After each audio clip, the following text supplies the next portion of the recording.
कृतांता में आपका एक बार फिर से स्वागत है। तो आज की कहानी हमें ले चलती है दक्षिणी तट पर, जहां पूरी वानर सेना निराशा में डूबी हुई इंतजार कर रही है। सीता जी को खोजने के लिए जो समय मिला था वो अब खत्म हो चुका है और इसके साथ ही उनकी उम्मीद भी लगभग दम तोड़ चुकी है। चलिए देखते हैं कि ये कहानी कैसे आगे बढ़ती है। हम बात करेंगे हनुमान की वापसी से लेकर उस खबर के राम तक पहुंचने और उसके बाद क्या हुआ उस पर। जैसे ही वानर सेना लगभग हार मान चुकी थी, तभी समंदर के उस पार से एक जोरदार गर्जना गूंजती है। एक ऐसी आवाज जिसका मतलब सिर्फ और सिर्फ एक ही हो सकता था। और जानते हैं इस आवाज को सबसे पहले किसने पहचाना? बुद्धिमान जांबवान ने। वो तुरंत समझ गए कि ये कोई साधारण गर्जना नहीं, ये तो जीत की गर्जना है और ऐसी गर्जना सिर्फ हनुमान ही कर सकते हैं। और फिर वो नजारा आता है, आसमान से जैसे कोई पहाड़ उतर रहा हो। हनुमान अपने दोस्तों के बीच उतरते हैं, सब उन्हें घेर लेते हैं। सबकी आंखों में एक ही सवाल था, लेकिन किसी की पूछने की हिम्मत नहीं हो रही थी। और तब हनुमान सबसे बड़ी खबर सबसे सीधे और सरल शब्दों में देते हैं। बस इतना सुनना था कि पूरी वानर सेना में जैसे खुशी की एक लहर दौड़ गई, एक जश्न का माहौल बन गया। इस खुशी और जोश से भरकर वानर सेना वापस लौटने लगती है। लेकिन रास्ते में वो एक जगह रुकते हैं, और वो भी ऐसी जगह जहां उनका जश्न थोड़ा विनाशकारी हो जाता है। वो पहुंचते हैं मधुवन। अब मधुवन कोई आम बगीचा नहीं था, ये राजा सुग्रीव का खास सुरक्षित उद्यान था, जहां बिना इजाजत के परिंदा भी पर नहीं मार सकता था। लेकिन खैर, आज तो सारे नियम टूटने वाले थे। राजकुमार अंगद से बस एक इशारा मिलते ही वानरों की पार्टी शुरू हो जाती है। उन्होंने सारा शहद पी लिया, फल खा लिए, और जो भी रक्षक दधिमुख उन्हें रोकने आया उसे तो खैर काबू में कर ही लिया। अब जाहिर सी बात है, बगीचे का जो रखवाला था दधिमुख, उसकी तो हालत खराब हो गई।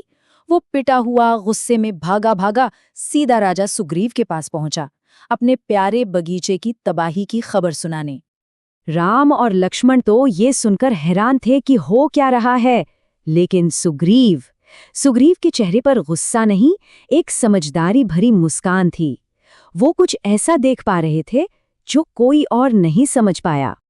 सुग्रीव का दिमाग देखिए, उन्होंने एक शिकायत को जीत की खबर में बदल दिया।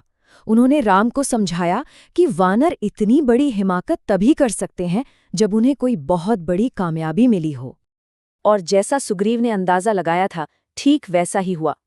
पूरी विजयी वानर सेना वहां पहुंचती है। सबसे आगे हनुमान थे, जो सीधे राम के चरणों में झुक गए। हनुमान सिर्फ खबर लेकर नहीं आए थे, वो अपने साथ एक ऐसा ठोस सबूत लाए थे जिसमें सीता जी की यादें और उनके बिछोह का दर्द समाया हुआ था। वो गहना सीता जी की मौजूदगी का एहसास था। राम के लिए उस मणि को देखना मानो साक्षात सीता को ही देख लेना हो। एक पल की उम्मीद पर तुरंत ही गहरे दुख का एक सैलाब उमड़ पड़ा। जो कुछ खो गया था उसका दर्द ताजा हो गया। राम उस मणि को कसकर पकड़ लेते हैं और हनुमान से कहते हैं कि मुझे सब बताओ, सीता ने जो भी कहा एक एक शब्द हूबहू वैसा ही बताओ। तो हनुमान एक बहुत ही निजी किस्सा सुनाते हैं जो सीता जी ने उन्हें पहचान के तौर पर बताया था। ये चित्रकूट की बात है, जब राम ने सिर्फ एक कौवे से सीता जी के सम्मान की रक्षा के लिए ब्रह्मास्त्र तक चला दिया था। सीता जी का ये संदेश एक तरह से विनती भी थी और एक चुनौती भी। वो पूछ रही थी कि अगर एक कौवे के लिए इतनी शक्ति का इस्तेमाल हुआ तो आज मेरे लिए क्यों नहीं। और साथ ही उन्होंने 1 महीने की आखिरी मोहलत दे दी। हनुमान अपनी बात खत्म करते हुए सीता जी का सबसे बड़ा और आखिरी डर भी राम के सामने रखते हैं।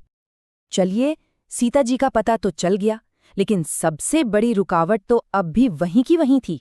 वो विशाल अथाह समंदर जो अच्छाई की सेना को बुराई के किले से अलग कर रहा था। तो जीत की खुशी तो थी, लेकिन अब सामने खड़ी एक बहुत बड़ी चुनौती की सच्चाई भी थी। सबके मन में अब बस एक ही सवाल था, ये विशाल वानर सेना इस समंदर को पार करेगी तो करेगी कैसे? अगर आपको ये विश्लेषण पसंद आया हो तो इसे लाइक और शेयर जरूर करें।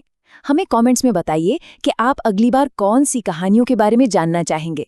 और हाँ, ये देखने के लिए कि राम और उनकी सेना सीता की इस चुनौती का जवाब कैसे देते हैं, हमारी आने वाली कहानी के लिए सब्सक्राइब करना बिल्कुल न भूलें।